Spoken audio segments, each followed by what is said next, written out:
Olá, muito boa tarde a todos. Sejam bem-vindos a mais um programa Marielas aqui na TV Boituva. Hoje o tema do nosso programa vai ser alienação parental, os aspectos jurídicos que envolvem esse tema. E eu convidei a doutora Patrícia. Daqui a pouquinho a gente vai ter um bate-papo muito esclarecedor. Antes da gente começar, eu gostaria de fazer um agradecimento especial aos nossos apoiadores, a Cherry Modas, Fio a Fio Professional e Colégio Portinari.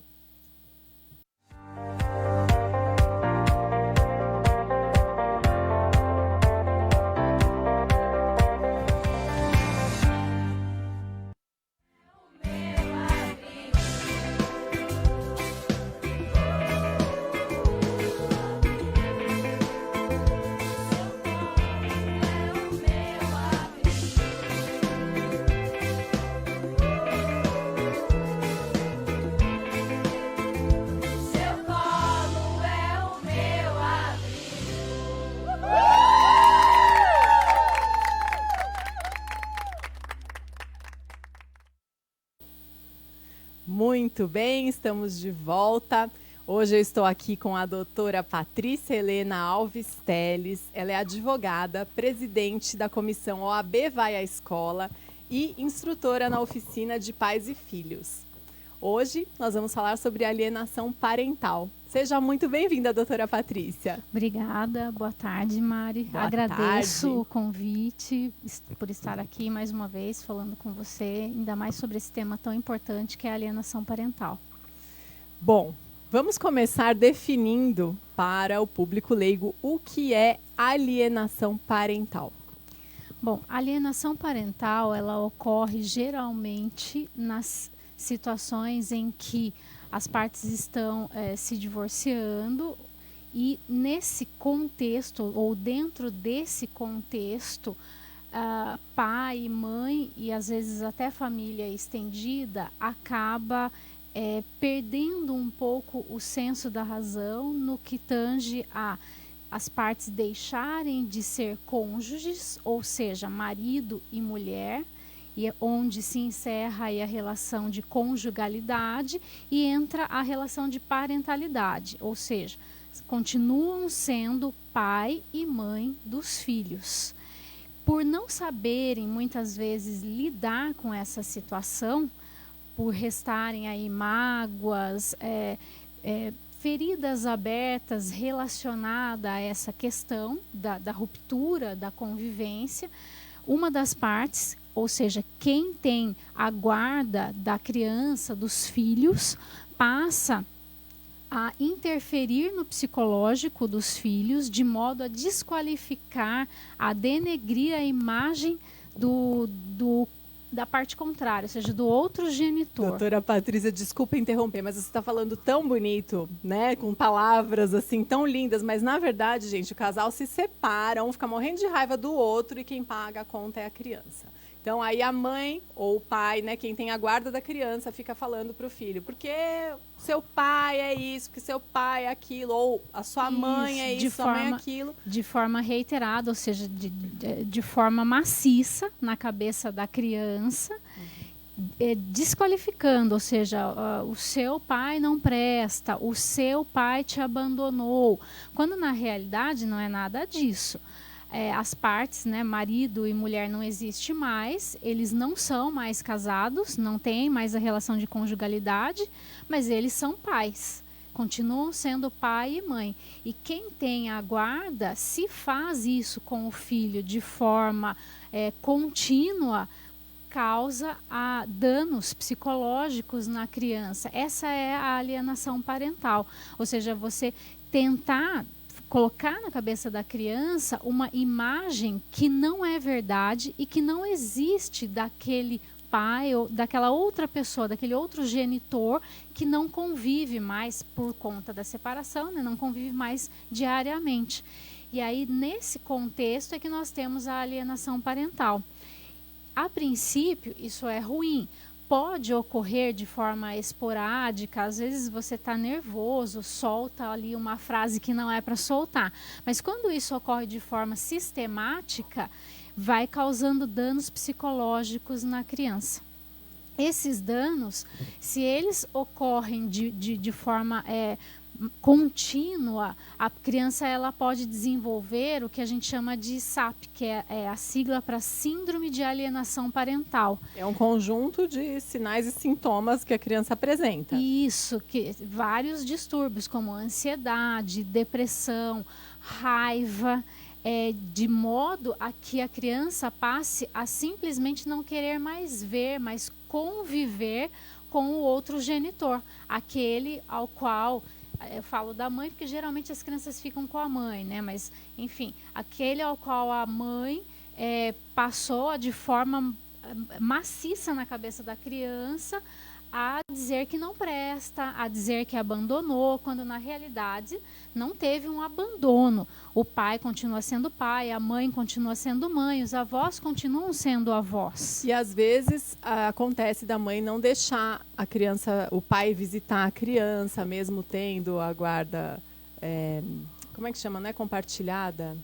Unilateral. Unilateral. Sim, isso faz parte da alienação parental. É uma das situações que englobam a alienação parental, que é, por exemplo, impedir a convivência, porque na realidade genitor não visita. Visita é outra situação, né? Visita é aquela pessoa que frequenta a sua casa de forma esporádica. Genitor, seja pai, mãe, avós, eles são familiares e eles convivem. Então, quando a mãe, por exemplo, impede a convivência da criança, dos filhos com esse pai, ela está praticando alienação parental. Quando a mãe não informa ao pai, por exemplo, situações de saúde do filho, modificação na sua condição escolar, quando ela omite essa situação, ela também está praticando alienação parental. Quando ela não permite, por exemplo, que vá visitar a família estendida, porque a família estendida faz parte daquele núcleo familiar da criança, ela está praticando alienação parental. Quando a mãe muda-se de cidade ou muda-se de bairro para um local muito distante daquele ao qual ela estava ali inicialmente, sem justificativa. Porque, veja, uma situação é haver a necessidade de mudança em função, por exemplo, de trabalho. Então, às vezes, aquela mãe, aquele pai, ela residia na cidade de São Paulo e, em função do trabalho, foi designado para a cidade do Espírito Santo. Aí, enfim, você tem uma justificativa, porque o trabalho é o sustento, é o ganha-pão, não só da própria pessoa, como da família, da unidade familiar. Então, essa justificativa ela é plausível e aceitável. Agora, se eu, como vingança, como meio de impedir a convivência, eu me mudo para um outro estado, com o intuito único e exclusivo de dificultar as visitas, a convivência, eu estou praticando alienação parental. E no âmbito jurídico, isso aqui é muito importante. Ficando comprovado, restando comprovada essa situação, o juiz, ele pode, inclusive, determinar que essa mãe ou esse pai que está com a guarda da criança venha trazer a criança para fazer as visitas.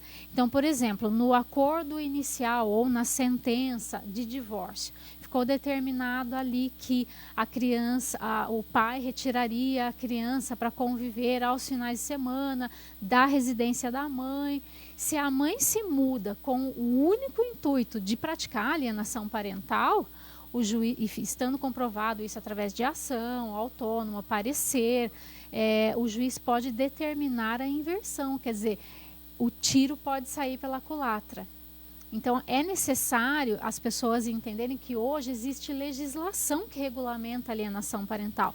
Porque, na realidade, eu acredito que a alienação parental seja algo que exista há uma vida inteira. Porque as pessoas, elas se separam desde sempre. E, na realidade, as mágoas, por vezes, elas não são curadas, né? E, enfim, geralmente invariavelmente você vai falar mal, porque ocorreram situações. Raiva, né? Mas assim, essa situação da criança predominantemente ficar com a guarda com a mãe, isso mudou ou continua assim, essa preferência pela mãe? Não, na realidade, hoje a gente tem um quadro um pouco diferente. a gente hoje consegue fazer mais guardas compartilhadas. Mas a guarda compartilhada é aquele instituto que pressupõe a boa convivência entre os genitores. Então, é necessária essa boa convivência, sempre respeitando o melhor interesse do menor. Então, isso é muito importante, verificar as condições, não só das partes, mas dos menores, verificando o melhor interesse deles e, com base nisso, analisar se é possível ou não. Por exemplo, não é possível guarda compartilhada de uma pessoa que mora em Boituva e a outra que mora em Sorocaba. Essa guarda compartilhada não é viável. Ela é viável desde que tenha boa convivência entre os pais, desde que respeite o melhor interesse da criança e que elas morem na mesma comarca, que elas tenham ali aquele arranjo de modo a que pai e mãe possam efetivamente estar presentes na vida do filho. Ou seja, hoje pela manhã eu levo o Zezinho na escola e à tarde você, mãe, busca o Zezinho da escola. E o Zezinho tem quarto na casa da mãe, quarto na casa do pai, dorme um dia lá, outro dia... Não necessariamente, porque a guarda compartilhada determina um domicílio de referência. Então, essa criança ela não vai ficar igual um caramujinho com um casulo nas costas, carregando a mochilinha de um lado para o outro, ou seja, 2 dias aqui, 3 ali, e temos uma guarda compartilhada. Guarda compartilhada não é isso. Esse conceito precisa ficar muito claro, porque a guarda compartilhada, ela é aquela situação onde eu tenho divisão de deveres e responsabilidades praticamente na mesma proporção, com base no melhor interesse da criança. Então, se eventualmente o domicílio de referência dela é a casa da mãe, ela pode, por exemplo, ficar durante a semana na casa da mãe e aos finais de semana na casa do pai. Todavia, o pai vai estar sempre presente na vida dessa criança. Então, vai levar na escola, vai buscar da escola, vai levar para o curso de inglês, vai retirar da natação, vai tirar algumas horas ali do dia para sentar junto para ensinar matemática, como se casado estivesse, mas, ou seja, a convivência praticamente vai ser a mesma, mas não vai mais ter aquela esposa, aquele marido, mas a convivência na vida da criança, dos filhos, vai ser praticamente a mesma, sempre com base no melhor interesse da criança. E a alienação parental é mais comum quando uma das partes termina o casamento por traição e aí envolve também a presença dessa outra figura no processo todo?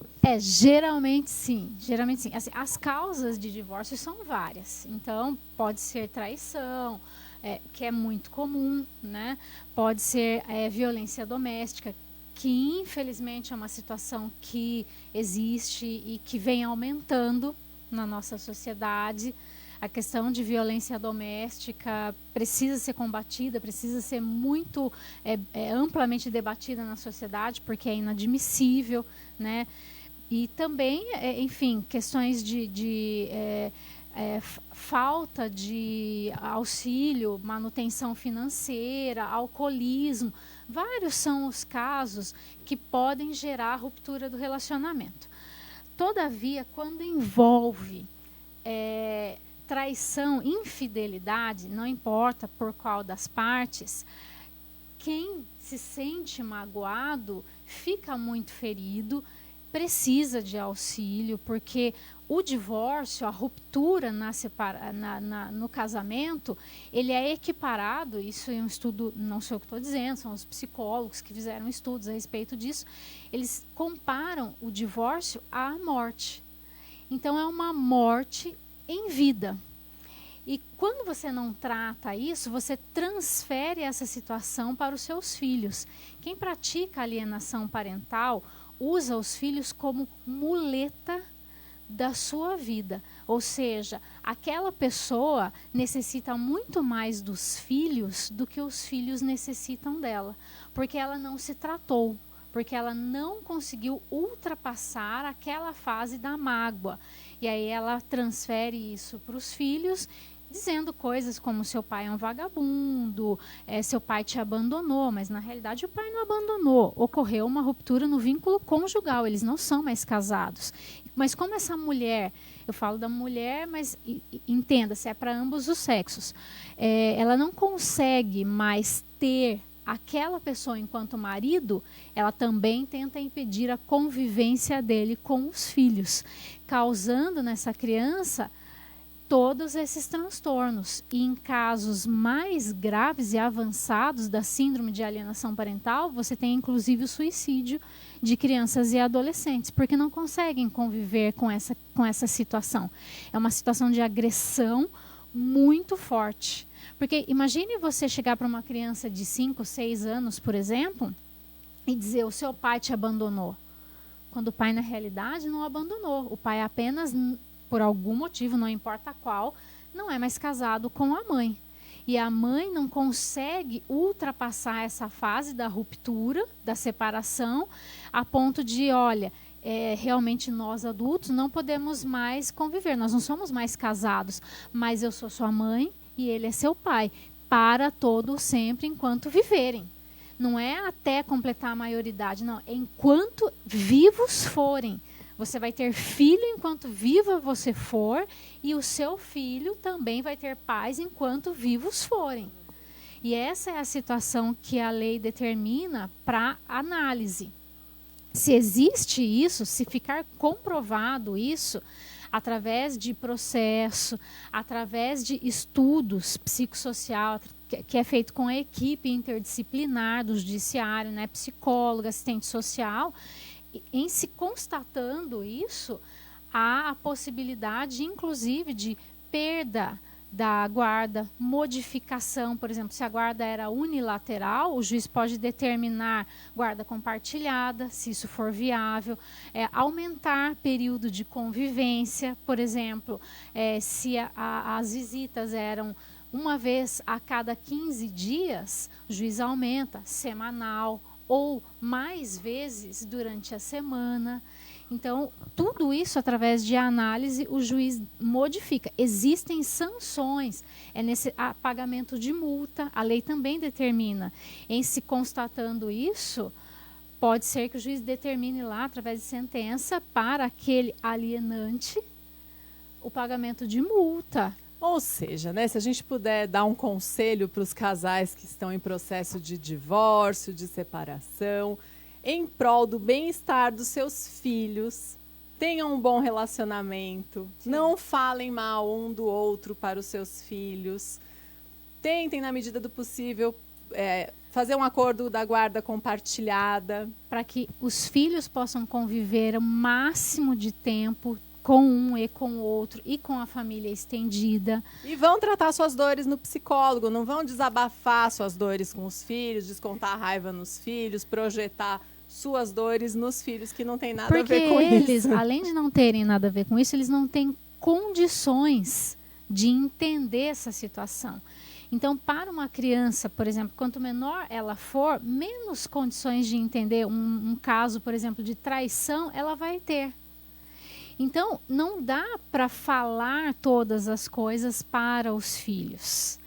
Tem muitas situações que os filhos não precisam e não devem ficar sabendo, porque só se relacionam aos adultos, ao ex-marido, ex-mulher. Não tem que ficar compartilhando com os filhos, porque eles, além de não terem condições de entender, eles vão somatizar isso, causando a síndrome de alienação parental, que em casos mais severos pode levar até o suicídio.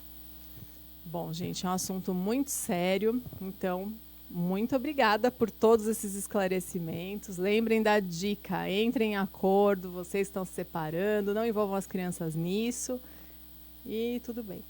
Sim, sim, e eu agradeço, estou à disposição. Caso haja necessidade, a gente debate mais a respeito desse assunto, e isso é muito importante. Não é sinal de fraqueza nós buscarmos auxílio profissional. Se existe ali uma mágoa, uma dor, alguma situação que eu precise resolver relativo à separação, é importante que eu procure um psicólogo e, se houver a necessidade, encaminhe os meus filhos também, nunca impedindo a convivência deles, porque uma situação é aquela pessoa não foi boa para mim enquanto marido, enquanto mulher, mas ele não vai deixar de ser pai e de ser mãe. Isso aí. Muito obrigada, Obrigada. doutora Patrícia. Boa tarde a todos e até a próxima.